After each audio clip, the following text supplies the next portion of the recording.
Bonjour à tous et bienvenue dans cette nouvelle édition du Grand JT des Territoires. Voici tout de suite les titres de l'actualité de ce journal. Après l'annonce de Donald Trump qui a décidé d'augmenter les taxes de douane pour bon nombre de pays, dont la France, dans cette édition, nous verrons l'inquiétude de la filière viticole, mais aussi comment rebondir en privilégiant notamment le Made in France avec notre partenaire TV7 et notre partenaire TBO. Depuis 2020, le guide Michelin décerne des étoiles vertes. Cette récompense met en avant les établissements pour leur engagement éco-responsable. TL7 dans la Loire a rencontré un restaurant fraîchement récompensé à l'organisation, vous le verrez, bien particulière. Meilleur ouvrier de France de pressing depuis 2008, Séverine est une experte dans son domaine. Aucun pli ne lui résiste. Cependant, les pressings sont en déclin. Une profession qui doit donc se réinventer, vous le verrez, avec Moselle TV. Et puis, c'est un jumelage qui ne manque pas d'humour. Les villes de Poissons en Haute-Marne et d'Avril en Meurthe-et-Moselle ont un destin lié entre humour et attachement local. Ne loupez pas ce reportage de Puissance Télévisions en fin de journal. Après la hausse des taxes douanières annoncée par Donald Trump, le président américain, la semaine dernière, la filière viticole est en pleine détresse. Les États-Unis sont le premier marché à l'exportation des vins et des spiritueux français. En Gironde, TV7, la chaîne du groupe Sud-Ouest, a rencontré un viticulteur très inquiet pour son avenir, Océane Archambault. Elle était jusque-là une inquiétude lointaine. Mais pour Olivier Metzinger, la menace de Donald Trump s'est concrétisée. De toute façon, ce n'est pas une bonne nouvelle pour nous, ce qui est annoncé. Sur 20 hectares d'exploitation, 6 sont envoyés chez un voisin qui, lui, exporte vers les États-Unis. Mais avec cette nouvelle taxe, il craint de perdre ce marché. Là, aujourd'hui, on lui vend 6 hectares de récolte, donc c'est un tiers de notre production. Donc si demain il ne les prend plus... On ne sait pas où on va, et en sachant que c'est déjà compliqué, on a déjà diminué drastiquement les volumes. Inquiet pour l'avenir de son exploitation, ce viticulteur s'interroge aussi sur l'avenir de toute une filière. Tous les fournisseurs, tous les gens, ici c'est un écosystème qui est beaucoup axé sur la vigne, que ce soit ici à Cognac, la Nouvelle-Aquitaine, elle est énormément touchée par la viticulture. Donc c'est tout l'écosystème, c'est le boulanger, c'est tous les salariés qui sont dans des entreprises de cartonnage, de bouteilles, de tout ce qu'on veut. L'an dernier, 27 millions de bouteilles de vin de Bordeaux ont été exportées aux États-Unis, soit 340 millions d'euros. Des ventes non négligeables pour les producteurs du département, qui risquent pourtant de s'effondrer avec cette nouvelle taxe. En France, on peut craindre un recul des exportations d'environ 800 millions d'euros. Ce chiffre passant à 1,6 milliard pour l'Union européenne. Un tel recul aura un impact énorme sur l'emploi et l'économie du secteur. En dehors des 20% de taxes appliquées à tous les produits européens, le président américain Donald Trump n'a pas pour l'heure annoncé de surtaxe douanière pour les vins et spiritueux. Toujours sur ce même sujet, derrière cette décision se cache peut-être un espoir de plus pour consommer local. Ce contexte géopolitique compliqué doit renforcer le Made in France. En tout cas, c'est le message que souhaite faire passer le collectif Produits en Bretagne. Reportage à Quimper de Laetitia Druard pour TBO, la chaîne du groupe Le Télégramme. Une quinzaine de références de bière, du cola 100% breton. La réputation de la brasserie Lancelot n'est plus à faire. Créée en 1989, elle enregistre en 2024 un chiffre d'affaires record, 30 millions d'euros, bière et soft confondus, soit 5% de plus qu'en 2023. Cette année, le Brace Cola pourrait d'autant plus tirer son épingle du jeu sur le marché français des softs, car son rival américain pourrait voir ses prix augmenter à cause des nouveaux droits de douane annoncés par Donald Trump. On va s'adapter comme on l'a toujours fait. On a l'habitude de voir de la variabilité dans la demande, liée à la saisonnalité, liée à ce qu'on soit un produit breton. Dans une région touristique, on anticipe tout type d'augmentation de demande de la production qui pourrait arriver. Pour répondre à la demande, Simon Joly et son co-dirigeant ont investi 6 millions d'euros dans l'agrandissement du parc de production. En 2025, 130 000 hectolitres de bière pourront ainsi être produits dans les cuves de la brasserie morbihanaise. Plus de bouteilles et un conditionnement plus vertueux, promet son directeur commercial. Depuis 2 ans, on baisse notre utilisation de carton de 10 tonnes par an et on va continuer dans cette voie-là. Et il y a surtout ce volet réemploi. Aujourd'hui, toutes nos bouteilles sont réemployables, toutes nos étiquettes collent. Voilà, on est vraiment en ordre de marche pour faire partie des brasseurs bretons qui portent ce projet. La brasserie commercialisera dans les prochains mois de nouvelles boissons. Bière aux fruits rouges, sans alcool ou soft, il y en aura pour tous les goûts. Et si vous passiez un week-end à Londres, eh bien depuis le 2 avril dernier, les citoyens français et de l'Union européenne doivent présenter une autorisation électronique de voyage pour se rendre en Grande-Bretagne. Une adaptation de plus pour les voyageurs, comme nous le montre ce reportage de TVR à Rennes. Ils étaient quelques centaines ce mercredi matin à embarquer à bord du Bontavern pour rejoindre Plymouth depuis Roscoff. Mais pour la première fois, en plus du titre de transport et du passeport, il fallait être en possession d'un ETA, une autorisation de voyage électronique exigée désormais par le gouvernement britannique.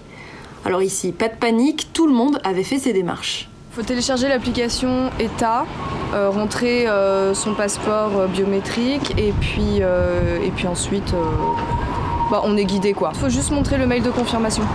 Voilà, il y a toutes les informations dessus. L'ETA est exigé pour tous les citoyens européens qui voyagent vers le Royaume-Uni. Les citoyens britanniques, eux, peuvent toujours rentrer librement, à condition de ne pas se tromper de passeport. J'ai rempli pour la Eurostar avec les détails de mon passeport français et c'est là où il a exigé que j'ai une ETA pour pouvoir rentrer plutôt en Grande-Bretagne. Marilyn et Sarah font partie de l'association Intégration Creasbrace qui accompagne les démarches administratives et crée du lien dans la communauté anglaise de Centre-Bretagne. Le site est en anglais, seulement en anglais. Donc si on ne parle pas anglais, on n'est pas bien. Ensuite, on nous pousse à utiliser une application et tout en bas, on a quand même l'option de le faire via un ordinateur. Donc ça, c'est ce qu'on a fait. Donc on a passé une bonne demi-heure à travailler là-dessus. Et puis une fois qu'on a fait ça s'est bien terminé. Pour un ETA valable 2 ans, il faut compter 10 livres sterling, soit environ 12 €. Mais attention, à partir du 9 avril, le prix passe à 16 livres sterling, soit environ 19 €. En novembre 2023, le gouvernement a annoncé la création de 2 nouveaux parcs éoliens flottants en Méditerranée. Le premier projet se situera au large de Narbonne et les questions sont nombreuses autour de ce parc. Un reportage de Via Occitanie, regardez. Après Narbonne, la commune de Port-Iragne reçoit la délégation des responsables du projet d'éolien flottant au large des côtes de l'Aude et de l'Hérault. Pendant plus de 2 heures, l'État, le gestionnaire des réseaux d'électricité et l'entreprise sélectionnée par l'appel d'offres pour construire et exploiter ces éoliennes ont présenté le futur projet aux habitants. Le cahier des charges dont on a été lauréat fixe certains cadres, la zone où on va devoir se localiser, la puissance totale, il fixe des limites aussi, le maximum de nombre d'éoliennes, en l'occurrence 19, mais on n'est qu'au début d'une aventure de plusieurs années. On va mener de nombreuses études techniques, environnementales, aussi de concertation qui vont nous permettre d'affiner ce projet, où on l'a vu ce soir, ça permet de préciser à quelle distance ça sera des côtes, en l'occurrence 25 km au plus proche, et généralement à plus de 30 km d'ores et déjà pour minimiser au maximum la visibilité depuis la côte. Sur ce parc éolien à 200 MWh, soit l'équivalent d'une consommation d'une ville de 500 000 habitants, les questions sont nombreuses autour du prix du kilowattheure ou de l'impact sur le paysage. Sur cette image, on peut voir à quoi ressemblerait la présence de ces éoliennes au large, à 25 km des côtes du Cap d'Agde, là où le projet s'aperçoit le plus. Pour acheminer l'électricité du large vers le réseau terrestre à haute tension, des câbles sous-marins devront être installés. Des inquiétudes subsistent pour l'activité des pêcheurs qui, malgré une position contre ces éoliennes, dialoguent toujours avec le porteur du projet. L'État explique que pour 90% de ces éoliennes, elles sont situées dans des zones où la pêche était déjà interdite 8 mois par an.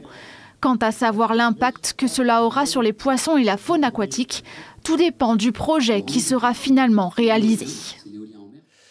Ce 11 avril avait lieu la journée mondiale contre la maladie de Parkinson. Selon l'association France Parkinson, 270 000 personnes sont atteintes de cette maladie neurodégénérative. Et pour lutter contre, le sport est une arme de taille. Regardez ce reportage de notre partenaire WEO TV, la chaîne de la Voix du Nord. Montée de genoux à droite et bâton gauche en même temps. Derrière ces gestes anodins, un combat contre une maladie quasi invisible. Certains sont aidants, d'autres atteints de la maladie de Parkinson. Il y a 8 ans, Pascal observait de premiers tremblements, des symptômes que cette ancienne infirmière a tout de suite repérés. Je me suis dit, j'ai pas le choix, j'ai la maladie, elle est là. C'est une maladie qui évolue, qui n'est pas guérissable, qui évolue mais très lentement. Si on fait beaucoup d'activités physiques, si on essaye de bouger, de faire le plus de choses le plus normalement possible. Depuis, elle participe chaque semaine à ces séances de sport adaptées. Ici, un seul but, ralentir la maladie que l'on dit neurodégénérative avant qu'elle ne nous ralentisse. Les différentes caractéristiques vont être la rigidité musculaire, manque d'amplitude dans la marche, on traîne les pieds au sol, fermeture au niveau des épaules, donc on va essayer de monter les genoux, donc les pieds ne vont plus traîner au sol. Alors on va faire des situations qui vont permettre justement d'aller à l'encontre de ce que la personne atteinte de Parkinson fait au quotidien. Garder le contrôle de son corps, un défi de chaque jour qui va bien au-delà de l'activité physique. Pascaline a accompagné son mari touché par la maladie jusqu'à son décès. Aujourd'hui, plus que jamais, elle rappelle l'importance d'être entourée, même en tant qu'aidante. Si on s'isole, on perd un peu de vie. On a besoin de vie et on a besoin des autres, on a besoin d'amour, on a besoin de sa famille, de ses amis et de toutes les aides qui y sont apportées. Dans la région Hauts-de-France, 6000 personnes seraient atteintes par cette maladie. Un chiffre en hausse selon l'association France Parkinson. Toujours sur le volet santé, attention quand même, si vous êtes adepte des écouteurs et des casques, la surdité est certes une maladie qui touche majoritairement les plus de 65 ans. Cependant, de plus en plus de jeunes souffrent de ces déficiences auditives. Quelles en sont les causes et les conséquences? Écoutons ce spécialiste des pathologies de l'oreille au micro de Télépaysé. Les causes principales de surdité, c'est avant tout le vieillissement. Les expositions sonores sont une cause non négligeable de surdité un peu plus précoce par destruction ou fragilisation des cellules de l'oreille interne. Alors, une utilisation abusive d'écouteurs ou de casques se conçoit au-delà de 6-8 heures par jour. Alors, la surdité n'est pas qu'un problème de manque de son, ça altère aussi la compréhension, mais également va altérer la mémorisation, c'est-à-dire ce qu'on appelle la fonction cognitive. On a plus de troubles de la mémoire lorsqu'on a une surdité. Ça peut également s'associer à un risque un peu plus élevé de chute, puisque les gens qui ont une surdité sont un peu plus instables et donc on sait les conséquences des chutes sur la vie quotidienne. Tout à fait autre chose maintenant. Est-ce que ce sont les belles enseignes qui vous attireront à nouveau dans les centres-villes? À Limoges, par exemple, la commune a procédé à de nombreux réaménagements urbains pour être attractive. Reste à attirer les enseignes nationales. Comment? Réponse avec ce reportage de notre partenaire 7 à Limoges. L'attractivité des centres-villes n'est pas une science exacte. Ce qui fonctionne ici ne marche pas ailleurs. Limoges, après avoir repensé et réhabilité son centre en grande partie, questionne aujourd'hui les enseignes nationales à propos de son attractivité. Le centre-ville, il s'inscrit dans une agglomération plus large avec une évolution économique qui est plutôt rassurante et plutôt stable dans la ville. D'avoir une stabilité, une vision dans ce que peut être la ville demain. Dès aujourd'hui, Limoges a des atouts à faire valoir. La moyenne nationale en termes de vacances est moins importante à Limoges qu'ailleurs, donc ça c'est une bonne nouvelle. Et puis la vacance, ça peut aussi avoir un avantage, c'est que ça permet à d'autres enseignes de pouvoir venir s'installer. Si vous n'avez pas de taux de vacances, il n'y a pas de gens qui peuvent venir s'installer. Il y a tout juste 5 ans, la Covid a arrêté le commerce de proximité. Agiles, les indépendants ont lancé des plateformes numériques de vente, une contrainte depuis valorisée. Il y a vraiment une grosse prise de conscience de la part des commerçants et ça c'est une bonne chose, et des artisans également, parce que l'avenir est là et voilà, le commerçant doit en même temps être expert dans son domaine, mais aussi avoir une vision de son commerce en termes d'évolution. En septembre, une journée d'accueil permettra aux grandes enseignes nationales de reprendre contact avec l'environnement limougeot. Depuis 2021, une loi oblige les collectivités à avoir un plan de sauvegarde.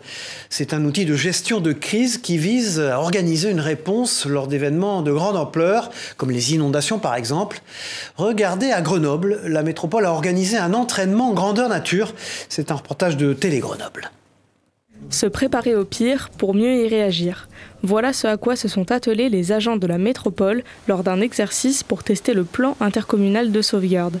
L'idée était de simuler une crise climatique similaire à celle du 29 décembre 2021, où d'importantes précipitations s'étaient mêlées à une fonte des neiges, ce qui avait entraîné de nombreux dégâts, comme la destruction du funiculaire de Saint-Hilaire-du-Touvet. On travaille sur ce sujet-là depuis longtemps. La métropole a mis en place un service qui est la mission risque depuis 2017. On a un volet risque. On travaille également sur ce plan intercommunal de sauvegarde depuis 2 ans et demi, donc bien avant les événements de la Bérarde. Du fait de la loi Matras qui oblige toutes les communes à avoir un plan intercommunal de sauvegarde, ce sont 24 villes et villages de la métropole de Grenoble qui ont été mis à l'épreuve.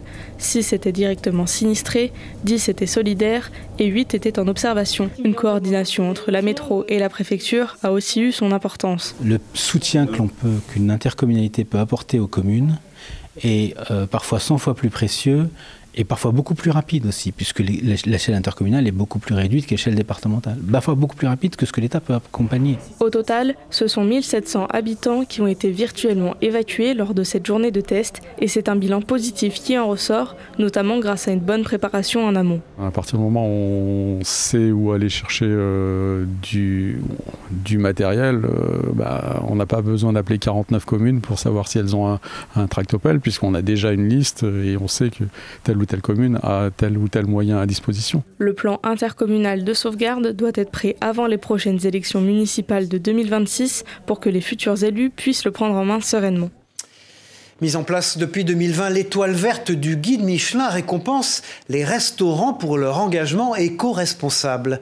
Le restaurant de la Loire, déjà étoilé en 2023, a reçu cette année l'étoile verte.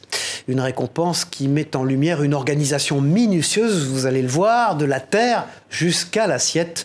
Un reportage de Yanis Boisdane pour TL7 dans la Loire. Arrivage de la matinée, des produits qui viennent de producteurs, des produits qui viennent de la nature et de nos cueillettes de la matinée. Dans cette maison des bords de Loire, parmi les produits frais livrés le matin même, une récompense particulière s'est fait sa place, l'étoile verte au guide Michelin.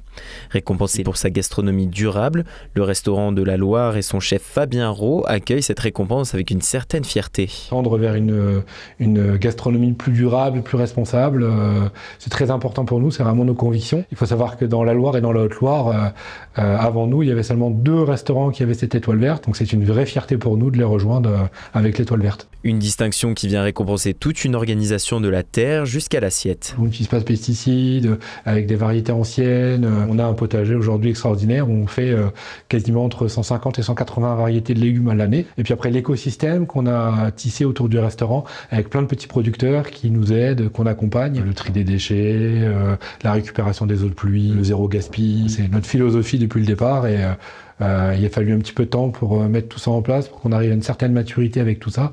Et aujourd'hui, cette étoile, j'ai récompensé ce travail qu'on a fait depuis 3 ans et demi maintenant. Dans ce restaurant, les récoltes sont faites 2 fois par jour dans le potager situé à quelques dizaines de mètres de la cuisine.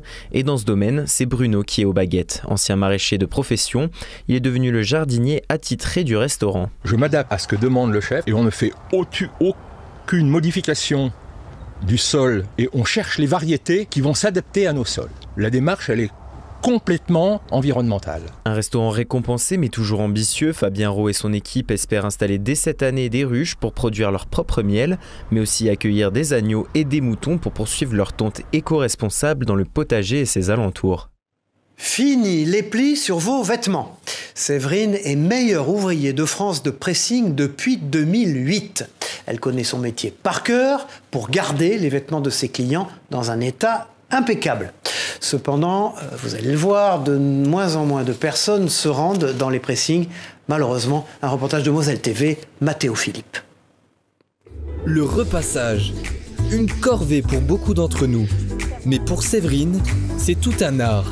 Pour repasser un pantalon, on repasse d'abord les poches, on fait la ceinture, on fait l'entrejambe, donc on glisse son pantalon comme ça. Je mets mon pantalon sur ma table, on se met couture sur couture. Meilleur ouvrier de France depuis 2008, Séverine connaît son métier comme sa poche. Suivant les matières, on ne détache pas surtout comme on veut. Parce que les produits que nous utilisons peuvent rentrer dans la composition chimique de la matière. du tissu et ça peut faire des trous, ça peut enlever la couleur. Mais de moins en moins de jeunes se lancent dans ce métier par manque d'envie, mais aussi... Maintenant, les gens ne s'habillent plus comme dans le temps, j'allais dire. Les gens qui allaient au travail dans les bureaux, ils avaient des costumes, cravates. Maintenant, tout ça, ça se perd. Toujours sur ce même sujet, les pressings donc, sont en déclin depuis le début des années 2000, avec 70% de boutiques en moins, ce qui oblige la profession à se réinventer pour survivre, évidemment. C'est le cas avec la création de Drive Pressing, par exemple, un reportage de Moselle TV, Martin Puech et Jean Milon. Je scanne mon article, il passe à l'emballage, le convoyeur détermine directement l'emplacement où il va être rangé et automatiquement le client reçoit un SMS. La commande est prête, il peut venir le chercher. À l'extérieur, il suffit de scanner le ticket reçu et la magie opère. C'est pratique dans le sens où c'est déconnecté des horaires d'ouverture, donc vous pouvez venir à n'importe quel moment avec votre ticket, ça marche, vous pouvez venir à minuit, c'est surtout ça qui est pratique. Pour Jean-Pierre, le pressing c'est une histoire de famille. Il a repris l'affaire dans les années 90. Avant de construire ce bâtiment, idéalement situé à 2 pas de l'A31, il détenait plusieurs enseignes dans des galeries marchandes et au centre-ville de Thionville. Mais en 2019, il décide de tout fermer et d'investir 750 000 € pour s'installer ici. C'est pas réellement Paris. Lorsqu'on connaît son métier, sa clientèle et les attentes, aujourd'hui, il faut répondre aux attentes du client. C'est le principe du commerce, c'est savoir s'adapter à la demande. La demande réclame de l'accès et de l'accessibilité. De l'accès en termes de parking et de l'accessibilité au commerce par la restitution H24. Donc c'était pas réellement un risque. Aujourd'hui, c'est un des plus gros pressings de la région avec 100 000 pièces par an. Une affaire qui tourne et qui a déjà donné des idées à d'autres professionnels. Le drive pressing a de beaux jours devant lui. C'est reparti. Cette semaine, c'était Jean-Marc Ayrault qui était l'invité de Face au territoire sur TV5 Monde avec la presse quotidienne régionale. L'ancien Premier ministre a répondu aux questions de nos partenaires, notamment à propos des droits de douane imposés par le président américain Donald Trump. Écoutons Jean-Marc Ayrault. On ne sait pas jusqu'où il est capable d'aller. Et c'est d'ailleurs une des données du problème, c'est-à-dire l'imprévisibilité de Donald Trump. On ne sait pas du tout, ça peut aller dans tous les sens, et ça crée d'ailleurs un climat de grande angoisse, de grande incertitude, et donc on voyait les bourses qui font du yo-yo, mais ça peut durer longtemps, mais ça peut déboucher aussi sur une crise financière, une crise économique, des pertes d'emplois considérables. Donc, pour les filières, par exemple, vinicole, là on parle de Sud-Ouest, évidemment, et Cognac, oui, la Charente, etc. Bien entendu, c'est une catastrophe absolue. Mais c'est une catastrophe générale de toute façon. Donc ça veut dire qu'il faut faire preuve de grand sang-froid, de grande lucidité, et pour l'Europe, il y a une carte à jouer, qui a commencé à être jouée, qu'il faut jouer de façon définie, déterminée, et dans la durée, pas dire oh, lâche, soulagement, on arrête tout, on laisse tomber. Non, il faut persévérer dans notre riposte à Donald Trump, et puis il faut persévérer aussi dans un nouveau modèle européen qu'il faut rendre plus autonome pour qu'on puisse se défendre dans la durée. Ça a tout l'air d'une blague et pourtant, ça ne l'est pas. La commune de Poisson en Haute-Marne et celle d'Avril en Meurthe-et-Moselle sont 2 communes jumelées depuis 1979. Un jumelage pas comme les autres, vous allez le voir, entre humour et attachement local. Un reportage de Puissance Télévisions sur place. Ce n'est pas une blague, mais ça a pourtant commencé comme ça. En 1976, une farce diffusée dans différents médias évoque un jumelage fictif entre 2 communes au nom improbable, Poisson en Haute-Marne et Avril en Meurthe-et-Moselle. Une blague médiatique sans suite a priori, mais l'idée a fait son chemin. 3 ans plus tard, les clubs de football des 2 villages se prennent au jeu et organisent un match entre leurs équipes, l'occasion d'une rencontre conviviale et le début d'un lien. En 1979, le jumelage devient officiel, Poisson et Avril sont unis.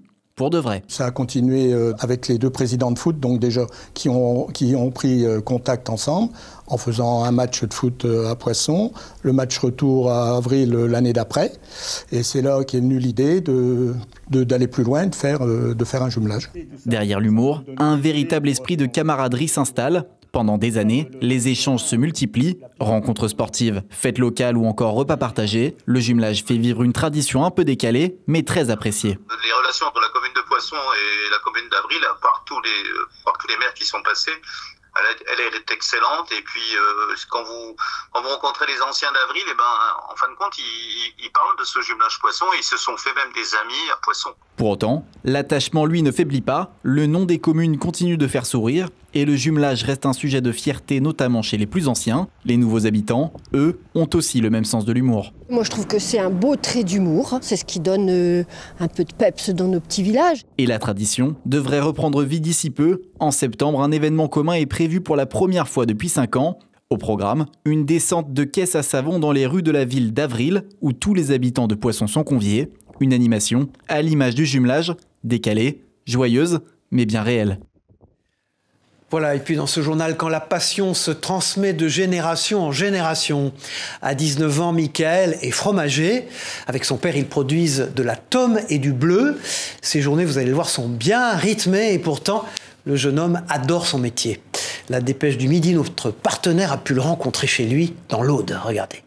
Le sens de tout ce que je fais pour moi, au point de vue de ma transformation et de mes bêtes, c'est qu'on part d'un produit de départ, c'est-à-dire le lait de nos vaches, parce que ça il faut le dire, on ne l'achète pas le lait, c'est le lait de nos vaches, qu'on va ensuite transformer, c'est-à-dire que de A à Z, on va avoir un suivi sur tout ce qu'on va faire, ça veut dire qu'au moindre petit truc, notre fromage il va être loupé, donc c'est quand même un travail minutieux. Le fait de commencer de quelque chose qui part de rien, c'est-à-dire de la vache, qui va ensuite devenir le lait, qui va en fait devenir le fromage au bout d'1 mois et demi, 2 mois, voire ça dépend combien de temps on va pousser nos affinages. Je trouve que c'est quand même un processus qui est joli. Voilà, c'est la fin de ce journal. Merci de nous avoir suivis. On se retrouve très vite pour une nouvelle édition du Grand JT des Territoires. Au revoir à tous.